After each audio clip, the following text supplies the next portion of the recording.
Hey folks, Tom Bell here with your Diz Daily Fix for Wednesday, August 23rd, 2017. Here's what's happening today. Well, the Disneyland Resort finally got approval to add some parking. Don't get too excited yet, though. The Anaheim Planning Commission has given approval to add 455 spaces, to the Toy Story lot. The Disneyland Resort's going to need to do some work, though. This is bumping up against some apartment complexes, so they're going to need to add some soundproofing and some landscaping before they drive some cars in there. They're also going to need to do some infrastructure themselves, some lighting and some road work to get that open. Also, the area is a stormwater basin, so during the rainy season, those 455 spaces won't be available. With Star Wars Galaxy's Edge coming in 2019 and more Marvel on the horizon, the Disneyland Resort is kind of struggling to find enough parking for guests. The resort's Eastern Gateway project that had promised to add 6,800 spaces in a parking structure behind merchants on Harbor Boulevard has stalled after local merchants complained about the economic impact that the structure and mostly the attached bridge would have on the local economy. So at this point, even 455 spaces will help a bit. So speaking of Star Wars Galaxy's Edge, the Disneyland Park version of the new land has reached its highest peak this week.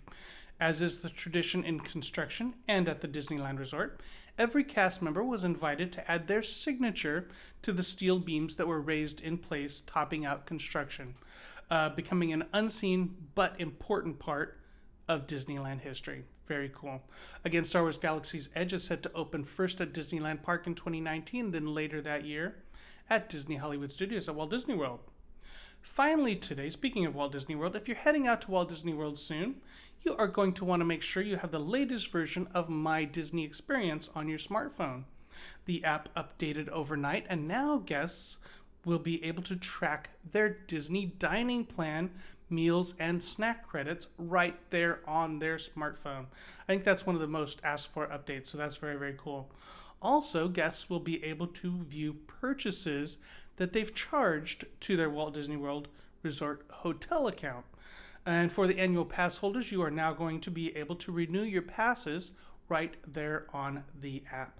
Very cool. All right, today's featured articles on the disc. First one comes from Matt Carpenter.